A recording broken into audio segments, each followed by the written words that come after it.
ser adorado de todos los hombres en todos los sagrarios de la tierra. Febrero de 2026. Estimados en los corazones eucarísticos de Jesús y de María. El mes pasado hablamos de la finalidad y formas de la adoración según nuestra espiritualidad, esto es acompañar, adorar, dar gracias, reparar y desagraviar al Santísimo Sacramento, reuniendo en torno al sagrario el mayor número posible de almas creyentes en la presencia real y amantes de la Eucaristía, según nuestros estatutos de 1956. Este mes de febrero desearía comentar unas dificultades que nos pueden afectar en nuestra vida de adoradores, ideas que he entresacado del libro Arte del Buen Combate del padre Fabio Rossini de la edición de 2023, que desentraña la obra del monje oriental Evagrio Póntico. En este libro el padre Fabio pretende hacernos ver que la primera batalla de la vida espiritual se debe hacer contra uno mismo. Soy yo el primer campo de batalla. Hipócrita, saca primero la viga de tu ojo y entonces verás bien para sacar la paja del ojo de tu hermano. Mateo 7:1-6. Por supuesto tenemos que ser conscientes de que el engañador está atento para desalentarnos, confundirnos y usará distintas puertas para lograrlo. La obra desarrolla 8 puntos de trabajo, 8 pensamientos o demonios que dificultan el éxito de esta batalla espiritual. Encontramos la gula como fundamento, que estas piedras se conviertan en pan, la lujuria como apetito o gula de la carne, la avaricia, la ira, la tristeza, la acedia, la envidia como vanagloria y la soberbia. En esta carta voy a tratar de reflexionar sobre la tristeza y la acedia como elementos que nos pueden afectar en nuestra vocación en la adoración real, perpetua y universal al Santísimo Sacramento de la Eucaristía. Dice Evagrio Póntico que la tristeza es un inquilino perjudicial, un anticipador del desarraigo, compañero de la angustia, una lamentación exasperante, oscurecimiento del alma. Viendo el lento avance de nuestro movimiento, reconociendo su beneficio espiritual para los cristianos y por ello para toda la Iglesia, es más, viendo que vamos a hacer 100 años y que nunca hemos tenido tan pocos adoradores y tan pocos atentos con su compromiso, podemos fácilmente caer en este endemoniado enemigo del alma, que es la tristeza. Un enemigo difícil de reconocer porque no genera obras concretas reconocibles como los otros enemigos y se distingue de ellos, pues ésta hurga en el mal desde la irrealidad, la expectativa personal o del grupo, del pasado y del futuro, cayendo en profecías dramáticas, pesimistas, confusas, y parece sentir placer en la propia infelicidad. Resumiendo, podemos decir con Evagrio, la tristeza es privación del placer presente o futuro, el placer por el puro amor y actuar de Dios. En este punto podemos hacer una pausa y analizar en verdad que existen 2 tipos de tristeza. Una negativa, la que he planteado, y otra tristeza, aquella positiva, que me lleva a pedir perdón por los errores cometidos, pero que me impulsa a levantarme y seguir caminando. Una tiene miedo al castigo personal por mi propia frustración, y otra es movida por el deseo de amar a Cristo, la búsqueda del bien de la comunidad, de nuestra ARPU, y confía en la misericordia de Cristo, en su acción salvífica y se abandona en sus brazos tal cual es. Dice el padre Fabio Rossini que la tristeza es un demonio lento, por lo que su acción pasa inadvertida hasta que se está sumergido en ella, agonizando en ella, sin lograr ver las cosas hermosas que suceden a nuestro alrededor. Las numerosas conversiones al catolicismo donde nuestra ARPU tiene mucho que decir y proponer, y la vuelta a casa de muchos que anduvieron lejos y que faltos del alimento viático de los cielos, necesitan quienes les lleven al pan vivo oculto en el sagrario, que se nos da en comida para nuestra vida. Debemos vivir en la alegría que es destrucción de la tristeza y acción de gracias en la adversidad, que nos mueve a la oración, a la búsqueda de Jesús en el sagrario, al deseo de desempeñar un apostolado donde volcar las ilusiones. Para llegar a esta alegría hay que purificar la intención y el pasado. Esto es lo que llamamos conversión, cambiar de vida, y para cambiar de vida sabemos también que hay que cambiar los pensamientos y los sentimientos. Jesús realiza esta terapia con Pedro. Pedro, ¿me amas? 3 veces le pregunta hasta que reconoce su pecado, lo acepta y comienza una nueva etapa más madura, no basada en sus fuerzas, sino en la confianza en Cristo y en los hermanos. Otro te ceñirá y te llevará por donde no quieras. La alegría cristiana es un recorrido, dice el padre Fabio, que pasa por el desierto y llega a la tierra prometida. Así podemos interpretar nosotros los caminos por los que ha caminado nuestra familia de la adoración desde su fundación, la persecución religiosa de la Segunda República y la guerra civil, la pérdida de vocaciones a la adoración, el caminar sin la guía de un conciliario nacional, pero con la certeza de que las promesas hechas por Cristo a doña Juana y que Cristo quiere purificarnos para que el mundo reconozca que esta obra es suya y nosotros instrumentos en sus manos. Este es el día en que actuó el Señor, sea nuestra alegría y nuestro gozo. Salmo 117. El demonio de la acedia.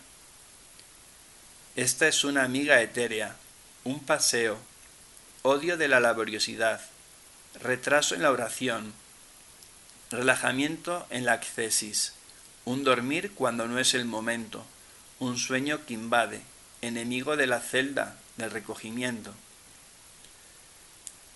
La acedia no es pereza como tal, sino un cansancio ante el bien. No se distingue por un no hacer nada, sino en un evadirse de los propios compromisos, incluso realizando cualquier proyecto menos el tomado ante Dios.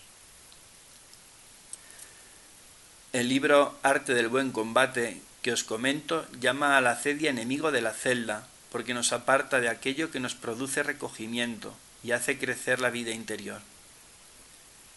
Es difícil de reconocer precisamente porque nos encontramos muy activos, y aquí está el peligro, sin tiempo para la oración, la adoración, visitar a Jesús en la Eucaristía cada día, sin tiempo para atender la familia, o sea, sin tiempo para las propias responsabilidades. Así la oración se vuelve árida, la vocación inútil, por lo mismo el compromiso es una carga.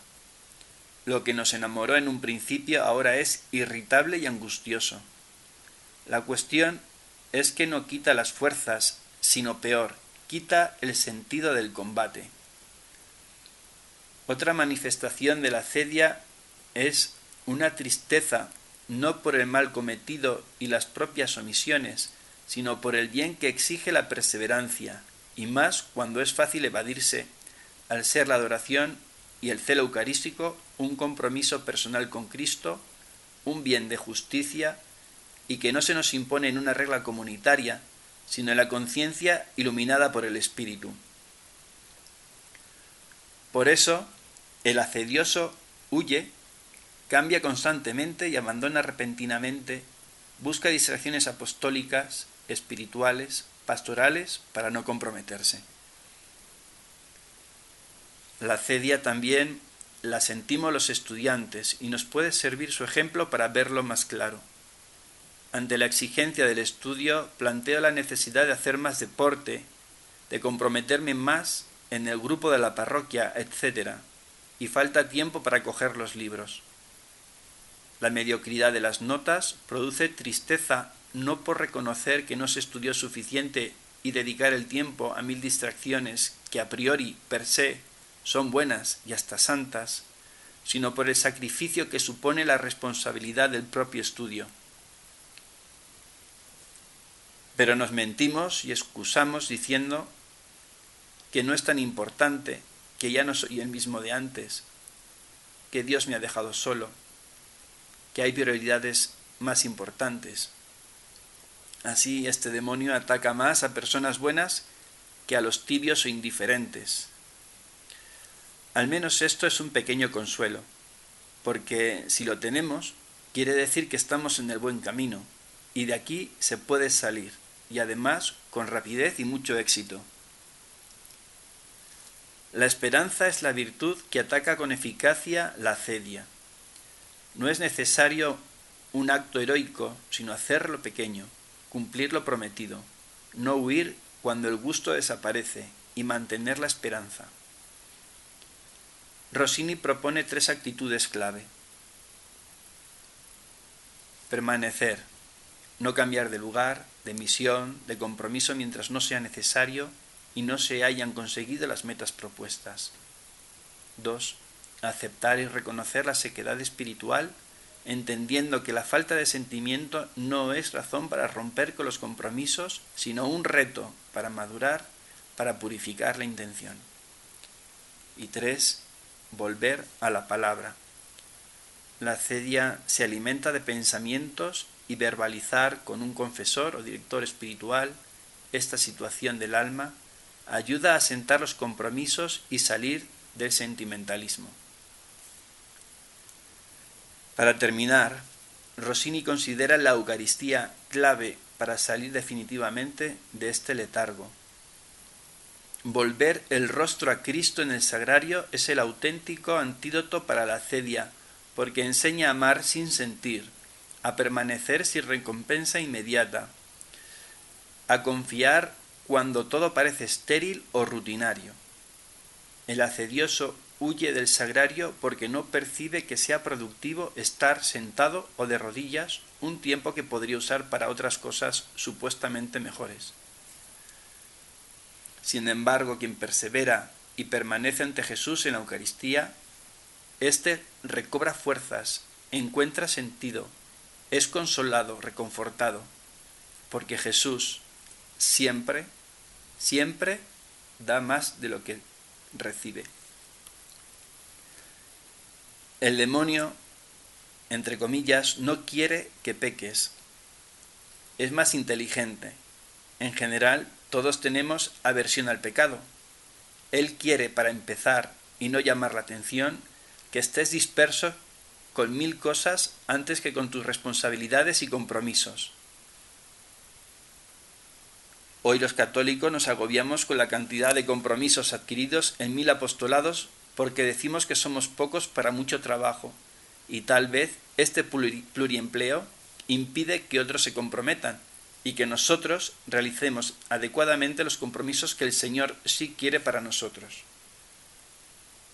Debemos hacer un discernimiento y por esto llamó a incrementar la oración personal, las visitas a Jesús en la Eucaristía, ser fieles a nuestra media hora de adoración semanal. Si no tenemos un director espiritual, buscar un sacerdote con don para orientar almas. Y si podemos, participar en ejercicios espirituales para reposar el alma, retomar fuerzas con la arpu o con otros movimientos, que es un ejercicio que ayuda grandemente a este discernimiento. Encomendamos a Doña Juana desde el lugar privilegiado en el que está en el cielo como alma adoradora, que consiga para la adoración las gracias necesarias para ser fieles al don recibido y que lo hagamos fructificar responsablemente. Que Cristo Eucaristía sea el centro de nuestro ser y actuar, en humildad, en alegría, en constancia fiel. Juana Carou Rodríguez ruega por nosotros. Nos vemos en el Sagrario.